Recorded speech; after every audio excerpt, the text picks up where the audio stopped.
araw naman pala ay nagpaluto kami ng chicken korma. Oo, tama kayo nang narinig. Ngayong araw, hindi kahapon at hindi bukas. Ano yun, may masabi lang? Ito naman pala ay parang tabu niya siguro. Pag nagluluto, ayan o, pangkuha niya ng tubig. Tinitingnan ko nga mabuti kung ito ba yung silver. At kung silver ay kunwari ipagwawala-walaan ko. Mindset ba? Mindset naman durugas. Tatlong kaldero nga ang pinapaluto namin. Alam nyo, bala ko talaga ipakita sa inyo yan kung paano iluto simula umpisa. Kaso hindi kami pala nagkaintindihan ng bayaw ko. Ang sabi niya kasi sa akin 10 a.m.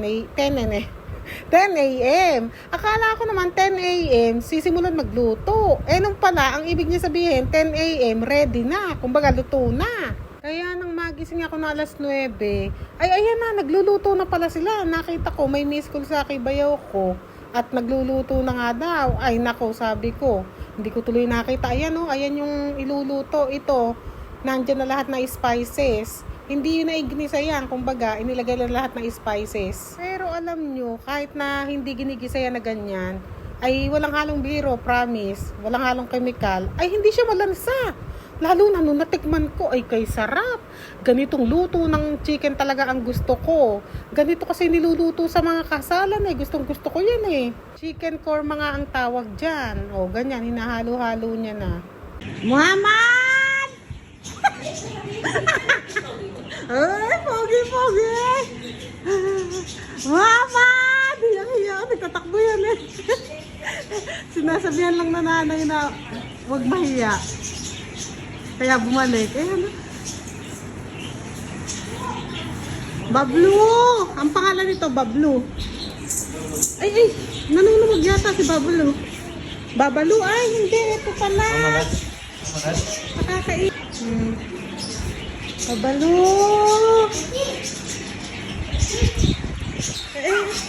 Lakas kumain ni Bablu. Ayaw gumisay. At dito naman nga, ako talagang nakatambay lang dito sa labas. Yayakoy-yakoy nga lang ako dito eh. Abay, hindi ko naman malaman kung bakit itong upuan ay palipat-lipat ng pwesto. Abay, ewan ko ba kung anong nangyayari sa upuan na yan. May sarili yata siyang buhay, ano. Lipat siya ng lipat. Nagugulat na lang ako, nasa ibang lugar na ako.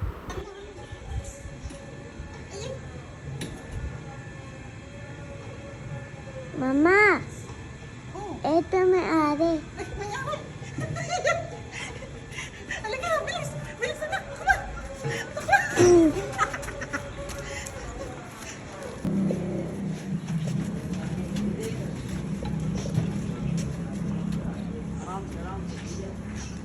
Ano yan? Lapit ka na!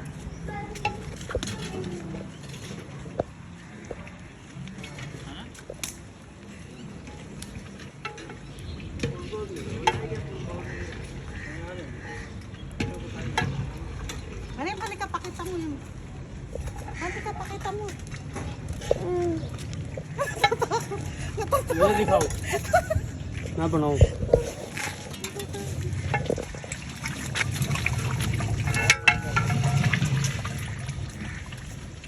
Lia! May tapo pala si Lia. Ay, may glitters. Ngaw! Ano tawag mo sa akin? Magkamukha kami ng buhok ni Lia. Oh. Ang dahil ko anak buhok, ano? Naglalagay na naman kasi ko ng oil. Kaya ayan, ang dami ko anak buhok. Olive oil sa buhok. Nilalagyan ko ng cloves, yung olive oil. Kasi ayan, bago ako maligo. 1 hour before ako maligo.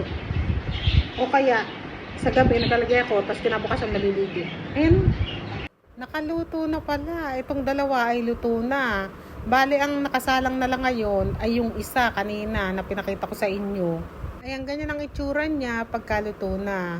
Pero parang bubudbudan pa yata yan ng fried onion. Ang sarap po niyan. Ay, maniwala kayo sa akin.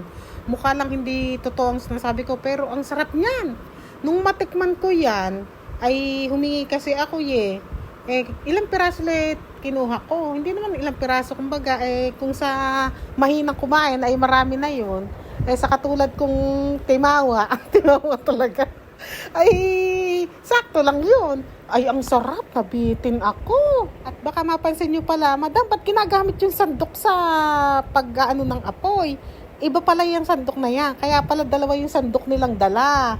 Yung isa pala ay panghalo. Yung isa naman ay pang dyan sa uling. Kaya pala yung isang sandok nila ay majutim. Majutim talaga. Yung isa naman ay maputi. Ganun pala yung isa sa niluluto. Ayun o, yung nasa baba. Yung sa panggatong. Tapos yung nasa higaan nila na yun yung hinihahalo sa pagluluto. Ayan yung sinasabi ko sa inyo, di ba may nilagay siya. Yun yung fried onion. Ayan, tas bubuksan ko uli. O, di ba? Bukas ako sarado, bukas sarado. Samantalang ang sabi pala nila ay dapat daw buksan yan after 20 minutes pa. Thank po. Ha?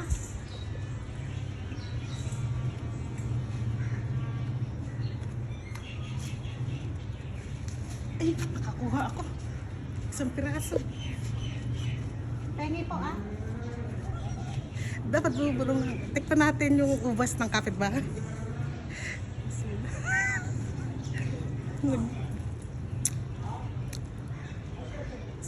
Sabong pait. Ay, sabong asin. Ay, taling yung hindi pa siya luto.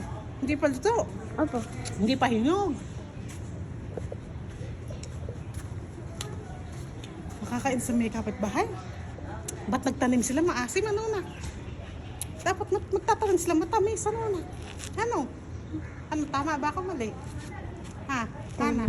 Tama ano? Ba't ganun naman? Magtatanim na lang. Dapat tinamisan na. Ang asim. Marami pa eh. Ayun, ano? Pakita mo na ko. Ang daming bunga. Ang dami. Yung may-ari nito kanina pa kinakaway. Hindi niya alam. Pag lumalabas siya, nagtatago ako. Pag mamapasok siya, lumalabas ako. Nakatakin ako. Ito may may-ari na to. Ito yung humatak sa akin na pinakain ako sa loob ng bahay niya. Andi, anak niya. Yung mga anak nito ay nag-aaral. Yung iba yata tapos na. Nagtuturo. Mama, ba? Kinakawayan niya ako. Tapos nung lumabas siya eh, kinawayan ako. Nung pagbalik na ganyan, kinakawayan niya naman ako kakasya sa motor. Hindi niya alam, may plano ako sa ubas niya. Kumukulo-kulo na rin pala itong isa. Hayaan nyo sa susunod na magpaluto ulit kami. Ipapakita ko na sa inyo simula umpisa hanggang wakas. Nagluluto rin ako nito eh. Kaya nga lang, ay hindi ganito kasarap. Hindi talaga masarap. Yung kabilang bahay may grape siya. Ito naman tapat na tapat namin ay meron siyang orange. I-flex ko yung mga prutas nila ha. Tapos kami, syempre hindi kami papatalo. Meron din kaming dates. Tignan nyo, ang dami ng bunga ng dates namin. Malalaki na. Ilang buwan na lang ay pitasin na yan. Baka next month, pitasin na yan. Ang lalaki na yan, oh. I-video ko itong mga pamangkin na asawa ko. Mga hiyang-hiya yan sa camera. Tignan nyo hanggat kaya nilang itago ang pagmumukha nila. Itatago nila yan. Yung naka-black naman pala ay kuya ni Adilia. Yan ang pinakamatanda sa lalaki. Uy, iba pala tayo. May katulad ba ako na mahinang mag-memorize ng pangalan? Alam nyo, may bilas ako na nakakalimutan ko lagi pangalan kasi 3 big kasi. Yung pamangkin naman ng asawa ko, minsan nakakalimutan ko rin pangalan na iba. Ewan ko, mahina ako sa pangalan. Eh, sa bagay, kahit sa Pinas eh. Dati nga, yung kahit na kamag-anak din namin eh. Hindi ko matandaan pangalan eh. Ganito naman pala ginagawa nila pagpapaluto na, pagpaiinining. Kumbaga, pagkasakalan kasi, di ba? Inihihina ni apoy sa bandang huli, ganun para tuluyan ng maluto. O ayan naman, ganito naman ang ginagawa nila. Inaalis na yung patungan, tapos kinakalat na yung uling at ibabalik nga yan. Sobrang bigat nga ng kaldero na yan, kaya kung makikita nyo ay parang hirap na hirap siya. Ayan nga, luto na pala silang 3 at ang sabi nga daw ay after 20 minutes bago buksan. Wag daw bubuksan. Ba't hindi nila sa akin sinabi? Eh kaya ayan, bukas ako ng bukas. Sabi ko sa akin nila sinabi. Hindi ko bubuksan. Eh, sabayaw ko sinabi, hindi ba sa akin sinabi? Kaya ayan, lahat sila binuksan ko. Ang gusto ko pala dito, magpaluto nga kami ng ganito ulam. Tapos ako, kanin din. Eh sabi ng bayaw ko, wag, sabi niya, dapat pag ulam, ang ipartner natin roti. Ay, hindi pala, sabi niya, nan dapat. Kasi pag roti, sabi niya, ay madaling tumitigas. Yung nan kasi, kahit na matagal na yun, mahanginan yun, hindi tumitigas. Sa mga bago ko palang follower na lagi nagsasabi, bakit laging bayaw mo binabanggit mo? Bakit laging bayaw mo kasama mo? Ay, nasa Dubai kasi ang asawa ko mga kapanay. Doon nagtatrabaho. LDR kami. Hayaan nyo, malay nyo, after few years, ay umuwi na dito asawa ko. Siya na ang lagi kong kasama. Makikita nyo na kung paano kami maghabulan. Maghabulan ng taga. Itong dalawa naman pala na ito, ay kaibigan ng bayaw ko yan. Itong isang nakashort, ay sa tapat lang ng bahay namin nakatira yan. Noong una dating ko dito, ay ang late pa niyan. O sige na, matulog na ako.